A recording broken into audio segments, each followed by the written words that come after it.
Décolonisation saison 2 Haïti. Épisode 17 Hédouville et les Anglais. Bonjour. Peu de temps après le départ forcé de Sontonax, un officier français du nom de Kerverseau rencontre Toussaint Louverture. Et voici ce qu'il dit du général noir. Je cite. « J'ai vu le héros du jour. Il était radieux. Sa joie étincelait dans ses regards, ses traits épanouis annonçaient la confiance, sa conversation était animée, plus de soupçons, plus de réserve. » Fin de citation. On l'a vu la semaine dernière, Toussaint Louverture a de quoi être confiant. Il s'est débarrassé de toute autorité supérieure et en même temps, il s'est lancé dans une campagne de communication tout azimut et il espère que le directoire a compris deux choses. 1. L'émancipation est faite, ne pensez même pas revenir dessus. Sinon, sachez que l'armée républicaine à Haïti, eh bien, ce sont les Noirs. Je dis ça, je dis rien. Deuxièmement, moi, Toussaint Louverture, je suis le représentant fidèle de la République. Ne vous donnez pas la peine de m'envoyer un autre blanc qui n'y connaît rien aux affaires créoles pour me superviser. Mais ce que Louverture ne sait pas, c'est que le temps que Sontonax arrive en France, un coup d'État provoque l'annulation des élections parlementaires qui avaient porté Vauban et les contre-révolutionnaires au pouvoir. Ce putsch, c'est le putsch du 18 Fructidor, le 4 septembre 1797. Ce putsch voit la reprise en main du directoire par un triumvirat qui prétend sauver la République de la menace crypto-royaliste. Et ça, c'est une super bonne nouvelle pour Toussaint Louverture, car le directoire New Look se débarrasse de tous les réactionnaires qui faisaient campagne contre l'abolition. Dans la foulée, Lavaux, qu'on empêchait jusque-là de siéger, eh bien, le colonel Lavaux retrouve son siège au Conseil des 500. Entre parenthèses, il me semble qu'à ce moment-là, Jean-Baptiste Bellé a déjà arrêté de siéger au Parlement et est rentré à Haïti. Quoi qu'il en soit, Lavaux met à profit le changement de régime pour se faire l'avocat acharné de Toussaint Louverture. Il relance par exemple la Société des Amis des Noirs et il poursuit une campagne énergique en faveur de la liberté générale. Cette campagne porte ses fruits et le 1er janvier 1798 est votée la loi du 12 niveaux en 6 qui sanctifie le principe de la liberté générale.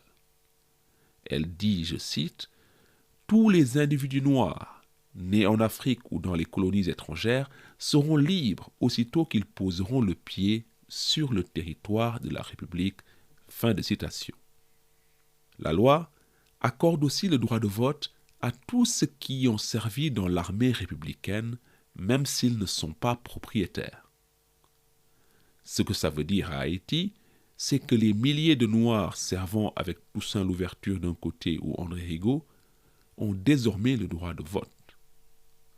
Tout va bien dans le meilleur des mondes pour Toussaint Louverture. Mais s'il se berce de l'illusion que le directoire va le récompenser de sa fidélité et de ses états de service, eh bien Toussaint va vite revenir sur terre.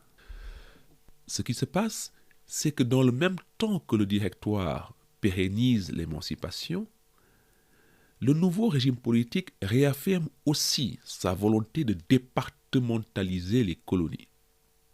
Mais alors, me direz-vous, eh bien, ce que ça veut dire, c'est que le nouveau régime considère Haïti et toutes les autres colonies comme de simples collectivités territoriales, à traiter comme la Seine ou le Bas-Rhin.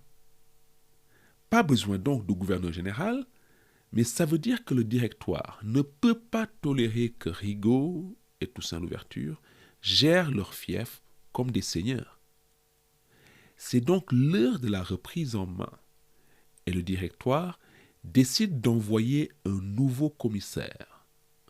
On appelle celui-ci, je ne sais pas pourquoi, un agent. Le directoire décide d'envoyer un agent sur la colonie. Et sur ce plan, ce qui est bizarre, c'est que malgré le putsch du 8 Fructidor, le directoire 2.0 ne revient pas sur le choix des réactionnaires. Ces derniers avaient décidé d'envoyer comme commissaire le général Gabriel de Hédouville. Hédouville, c'est un noble qui a commencé sa carrière militaire sous l'Ancien Régime. Il se rallie ensuite à la Révolution, il se bat à Valmy et se distingue lors de la pacification de la Vendée. Mais Hédouville tombe en disgrâce sous la Terreur à cause de ses affinités avec les contre-révolutionnaires et les émigrés. Et c'est la réaction thermidorienne qui le sauve du tribunal révolutionnaire et de la guillotine. Hédouville est donc plutôt sur la même ligne politique que les planteurs blancs, d'où sa nomination par les réactionnaires pour remettre la colonie dans le rang. Pourtant, après le putsch du 8 Fructidor, ce candidat du lobby colonial n'est pas limogé et il peut aller à Haïti. Et c'est en mars 1798 que Hédouville débarque sur la colonie. À première vue, l'arrivée d'un nouveau chaperon n'est pas une bonne nouvelle pour Toussaint Louverture. Pourtant, l'arrivée d'Hédouville va offrir de nouvelles opportunités au général noir dans un contexte marqué par la guerre avec la Grande-Bretagne d'une part et avec les tensions entre la France et les États-Unis d'autre part. Dans ce contexte, Toussaint Louverture va se piquer de diplomatie et va tracer sa voie indépendamment des volontés de Paris. Et cette autonomie politique va finir de le mettre en porte-à-faux complet avec le directoire. En 1798, ça fait 5 ans que les troupes de Sa Majesté ont débarqué sur la colonie. Mais leurs espoirs de conquête ont été frustrés depuis par le terrain, d'une part, et surtout par la résistance de Toussaint Louverture et d'André Rigaud. Des renforts sont envoyés, mais la plupart succombent aux maladies tropicales et dès 1795, les Britanniques sont contraints d'armer les Noirs asservis des régions qu'ils contrôlent. En 1798, il y a donc 6000 Noirs dans les forces britanniques. Mais malgré le recrutement de ces Noirs, malgré des investissements financiers colossaux, rien n'y fait. La colonie se refuse à Sa Majesté le roi d'Angleterre. Du coup, à partir de 1796, l'appareil politique et militaire à Londres se dit qu'il faut arrêter les frais. Et c'est pour cette raison que le général Maitland, partisan de l'évacuation, est nommé à la tête du corps expéditionnaire britannique en 1798. Sa mission est simple, trouver une porte de sortie honorable. Quand Maitland débarque sur la colonie en mars, il tombe en pleine offensive de Louverture et de Rigaud contre les positions britanniques. Rigaud et Toussaint Louverture conquièrent une série de forts dans les montagnes et enregistrent le ralliement de nombreux Noirs qui servent alors dans l'armée britannique. Cette situation précaire côté britannique conforte donc encore plus Maitland de la nécessité d'évacuer la colonie. Maitland arrive, vous l'aurez noté, presque en même temps qu'Hédouville, l'agent du directoire. Hédouville aussi sait qu'il arrive en terrain miné. Il le sait et il est porteur d'un mandat d'arrêt secret contre Rigaud, dont la rébellion contre les commissaires en 1796 n'a pas été oubliée. Cependant, Hédouville a aussi pour instruction de ne pas utiliser le mandat si Rigaud se montre coopératif. Signe de la méfiance d'Hédouville, l'agent du directoire décide de débarquer non pas au Cap, domaine de Toussaint Louverture, mais à Santo Domingo, dans l'ancienne partie espagnole. Et là, il est accueilli par Philippe Roum, le commissaire de la République dans ce nouveau territoire français. Ce détour par Santo Domingo, c'est en quelque sorte pour tâter le terrain avant de se jeter dans le chaudron. Et pendant son séjour, Hédouville rencontre Kerverseau, l'officier dont on a lu la description de Toussaint Louverture il y a 5 minutes. Kerverseau lui conseille d'établir une, je cite, union intime avec Toussaint Louverture s'il veut mener à bien sa mission. Il ajoute, je cite, « Avec lui, vous pouvez tout, sans lui, vous ne pouvez rien. » En fait, Hédouville écoute Kerverseau d'une oreille très distraite. Quand il arrive enfin au Cap, Toussaint Louverture n'y est pas. Il faut savoir que Louverture aussi se méfie de ce nouveau commissaire dont il sait qu'il a été nommé par le lobby des planteurs et à qui le directoire a ordonné de couper les ailes aux généraux créoles. La preuve, Hédouville n'a pas de troupes, certes, mais il est accompagné de centaines de fonctionnaires, indiquant ainsi sa volonté de reprendre le contrôle administratif de la colonie. À son arrivée au Cap, commence donc un round d'observation entre Hédouville et Louverture. Hédouville invite le général Noir à venir le rencontrer, mais Louverture tient le commissaire à distance. Il se tient loin du Cap et prétexte une révolte par ici, les Anglais par là. Tous les prétextes sont bons pour ne pas venir rencontrer son nouveau superviseur. Cela dit, les deux hommes échangent de nombreux courriers et tout cela reste très cordial. Par exemple, quand Louverture commence à négocier avec les Anglais, il tient Hédouville au courant. En effet, Maitland a appris l'arrivée d'Hédouville. Mais ce qu'il perçoit sur place, c'est que le pouvoir est en réalité aux mains de Toussaint Louverture. L'occasion est donc trop belle pour le général anglais de semer la discorde entre le chef de facto, Louverture, et le chef de jure, Hédouville. C'est la raison pour laquelle c'est Toussaint Louverture que le général anglais approche en fin avril pour lui faire une offre qu'il ne peut pas refuser.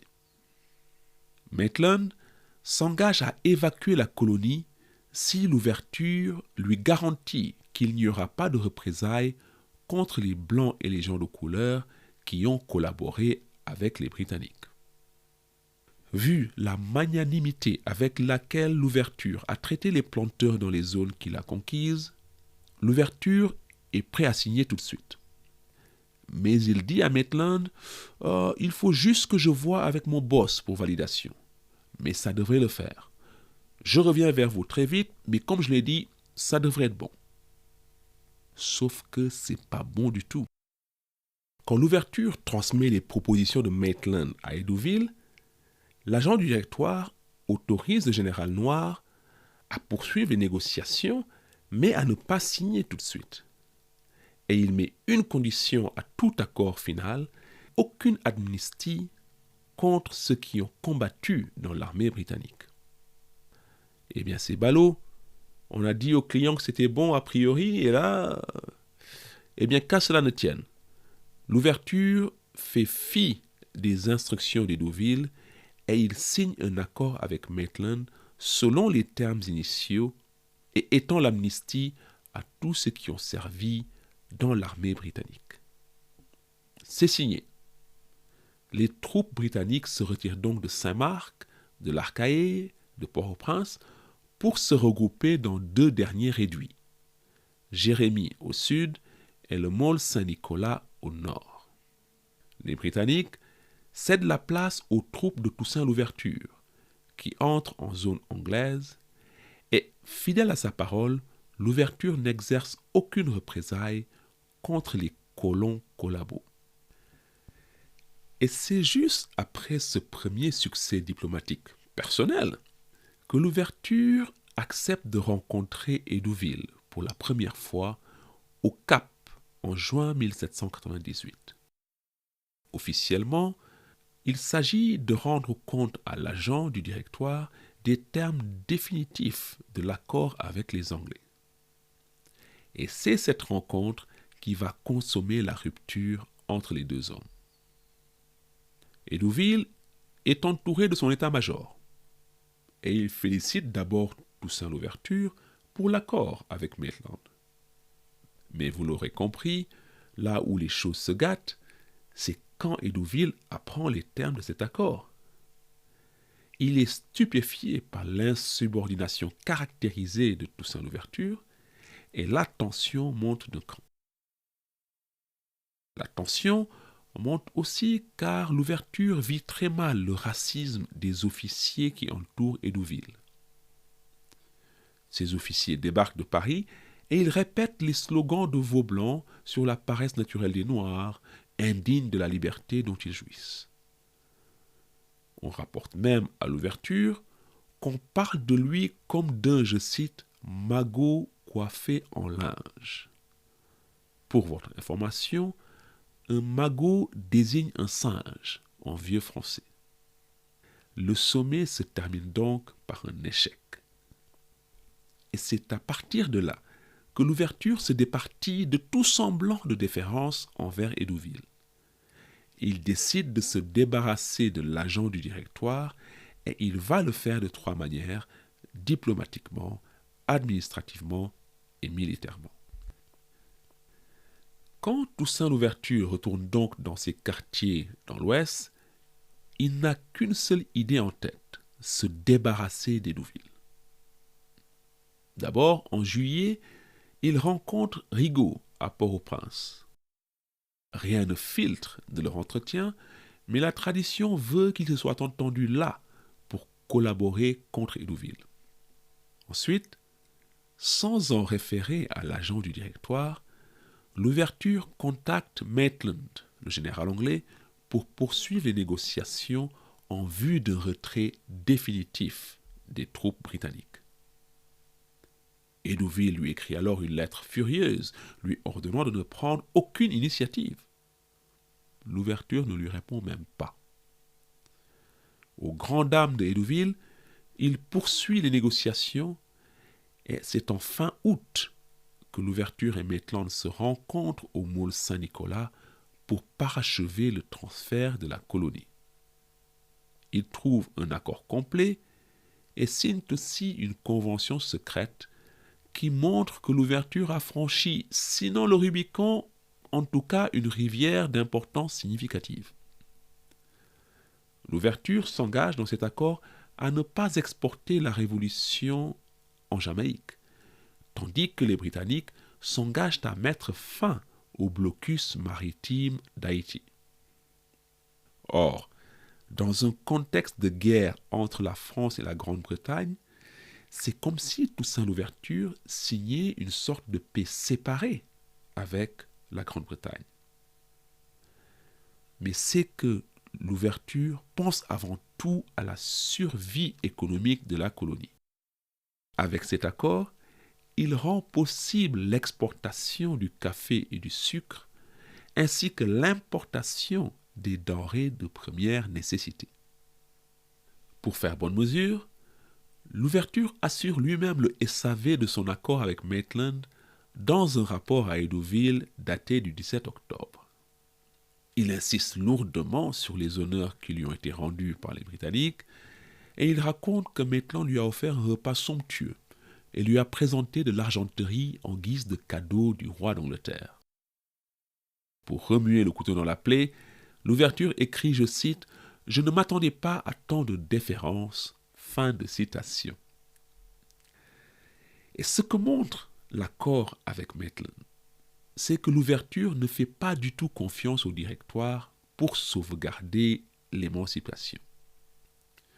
Par conséquent, il prend les mesures qu'il trouve nécessaires à la protection de cette émancipation. Et c'est un grand numéro d'équilibriste, car, certes, l'ouverture exprime encore sa foi en la République, mais il poursuit désormais une stratégie distincte qui consiste à sécuriser les intérêts économiques d'Haïti avant tout. Diplomatiquement donc, le respect est mort. Après avoir été ignoré sur la question de l'amnistie, Hédouville est humilié par l'accord secret, l'ouverture, Maitland.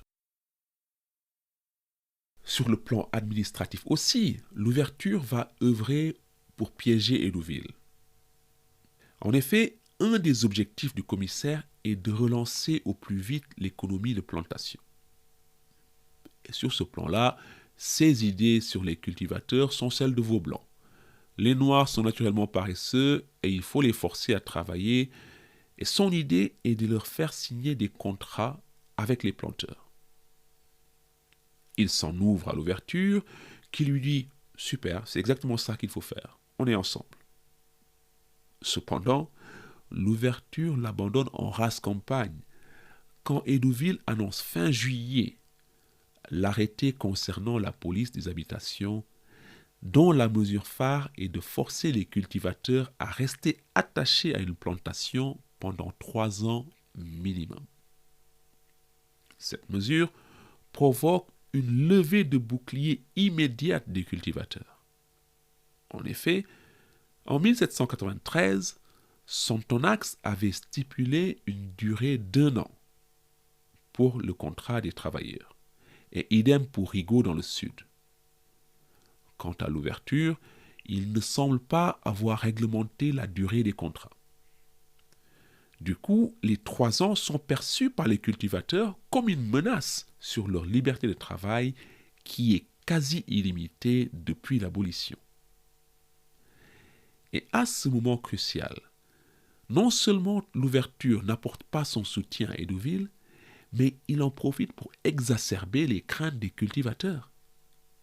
Il utilise ses réseaux politiques et militaires et il répand la rumeur que l'arrêté de Hédouville est un prélude au rétablissement de l'esclavage. Et quand Hédouville lui ordonne d'envoyer une circulaire à ses officiers pour mettre fin à ces rumeurs mensongères, l'ouverture dit oui, ok, mais continue en sous-main à alimenter les révoltes contre les mesures d'Hédouville. Les officiers de l'ouverture chauffent les campagnes à blanc et les préparent à une confrontation armée contre l'agent du directoire. Et c'est en octobre qu'arrive cette confrontation finale. Tout commence quand Hédouville ordonne de désarmer la garnison de Fort-Liberté, qu'on appelait avant Fort-Dauphin.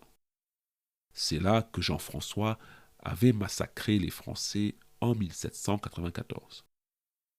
Pourquoi Hédouville cherche-t-il à désarmer cette garnison? Le truc, c'est qu'Hédouville cherche à limiter la taille et la puissance de l'armée louverturienne. Il se plaint constamment de la toute-puissance des officiers sur les territoires, et selon lui, la faute en revient aux politiques entre guillemets négrophiles de ses prédécesseurs. C'est du veau blanc tout craché. Et ces tentatives pour reprendre le contrôle de l'armée l'amènent à entrer en conflit frontal avec un des officiers les plus populaires sur la colonie, le neveu adoptif de l'ouverture, le général Moïse. C'est Moïse qui commande le 5e régiment, basé à Fort-Dauphin. En octobre donc, Hédouville accuse Moïse de sédition et le démet de ses fonctions. Des violences s'ensuivent à Fort-Dauphin qui font des dizaines de victimes, dont le propre frère de Moïse. Moïse quitte alors la ville et entre en rébellion. Il mobilise plus de 3000 cultivateurs et fait appel à Toussaint Louverture. Louverture saute sur l'occasion et lance un soulèvement massif des campagnes contre Hédouville. Il ordonne à Dessalines de marcher sur le Cap et il ordonne à Christophe de marcher sur Fort-Dauphin et d'arrêter les officiers qu'Hédouville a mis en place à la place de Moïse. Les autres officiers de l'ouverture lancent des manifestations dans les campagnes. Et ce qui prend forme, c'est une marche de plusieurs milliers de Noirs des campagnes qui convergent sur le Cap. Et quand ces colonnes arrivent devant la capitale, ils assiègent littéralement la ville et Hédouville se retrouve coincé. Et il n'a aucune chance face à l'armée et aux cultivateurs chauffés à blanc par l'ouverture. Et c'est là qu'Hédouville est définitivement chassé de la colonie. En effet, assiégé qu'il est au Cap, sa vie est en danger. Hédouville se réfugie donc à bord de navires ancrés dans le port. Et c'est là qu'il passe les derniers jours de son séjour dans des circonstances, il faut bien le dire, humiliantes. Et il lève l'ancre le 23 octobre 1798. Avant de quitter la colonie, Hédouville publie une proclamation amère où il accuse l'ouverture de collusion avec les émigrés et les Anglais. Et encore plus important pour notre histoire, Hédouville lance une flèche du Parthe à Toussaint Louverture. Dans un courrier adressé à André Rigaud, Hédouville relève le général de couleur de son devoir d'obéissance envers son supérieur hiérarchique, le général Louverture. Hédouville accuse l'ouverture d'être à la solde des Britanniques et ce faisant, il encourage directement Rigaud à se rebeller contre l'ouverture. Et cette lettre contribuera à la guerre entre les deux hommes un an plus tard. Un an donc après Sontonax, Hédouville quitte la colonie avec tout son entourage. Il n'a pas écouté les conseils de Kerverseau et il avait cru être en mesure de contenir l'ouverture, de désarmer les Noirs et de les ramener dans les plantations pour 3 ans. Que nenni, il en est réduit à prendre la fuite, la queue entre les jambes. Cependant, il faut noter que dans sa fuite l'accompagnent quelques personnalités créoles gênées par l'exercice autoritaire du pouvoir de l'ouverture et inquiets de la politique quasi indépendantiste du leader noir. On peut citer Julien Raymond et plusieurs officiers noirs dont Jean-Baptiste Bellé qui quitte la colonie pour rentrer en France. Et on va terminer aujourd'hui avec un dernier succès diplomatique qui montre que la politique étrangère de l'ouverture est désormais exclusivement basée sur les intérêts d'Haïti et non de la France. Pour bien comprendre cela, il faut faire un retour en arrière en juin 1798. Ce qui se passe là, c'est que pour répondre aux attaques des corsaires français sur leurs navires marchands, les États-Unis suspendent toute relation commerciale avec la France. Et ça ne va pas du tout pour l'ouverture. Les navires américains jouent un rôle crucial pour écouler la production de sucre et de café, ainsi que pour l'approvisionnement en denrées de première nécessité. Encore plus important, ce sont les négociants américains qui approvisionnent l'ouverture en armes et en munitions. Ainsi donc, pour sauver Haïti de l'asphyxie, l'ouverture envoie un émissaire porteur d'une lettre au président américain. Et même s'il ne reçoit pas de réponse directe, l'ouverture obtient le résultat escompté. En février 1799, le Congrès américain adopte un amendement qui lève les restrictions commerciales avec les colonies françaises qui ne sont pas impliquées dans les attaques contre les navires américains. Suivez mon regard. Cet amendement est d'ailleurs communément appelé la clause Toussaint. L'ouverture mène donc maintenant sa propre diplomatie, sans tenir compte des volontés du Directoire à Paris. Et je ne peux pas m'empêcher de remarquer que c'est exactement ce que fait Napoléon Bonaparte pendant la campagne d'Italie en 1796-97. Le général Bonaparte ne demande aucune instruction au Directoire. Dès ses premières victoires, il montre son indépendance en faisant la loi, puis en informant le Directoire après. Par exemple, en 1797, il se permet de signer lui-même les préliminaires à la paix avec l'Autriche à Leoben. Puis après, on voit une dépêche qui en apprend la signature au Directoire. On verra dans les prochains épisodes encore plus de similarités entre l'ouverture et Bonaparte. Mais revenons-en à Haïti, où fin 1799 donc, Toussaint Louverture règne tout seul sur la colonie et de manière complètement autonome vis-à-vis de la métropole. La seule manière pour la République de contester son leadership est d'encourager une contestation interne à ce leadership. Et c'est ce que montre la déclaration d'Hédouville en direction de Rigaud. En effet, Rigaud est le maître incontesté du Sud, la seule région qui échappe au contrôle de l'ouverture. Au prochain épisode, l'heure de la confrontation sonnera donc entre les deux généraux créoles. Car vous le savez bien, il ne peut pas y avoir deux caïmans dans le même marigot. D'ici là, portez-vous bien et salut, hein!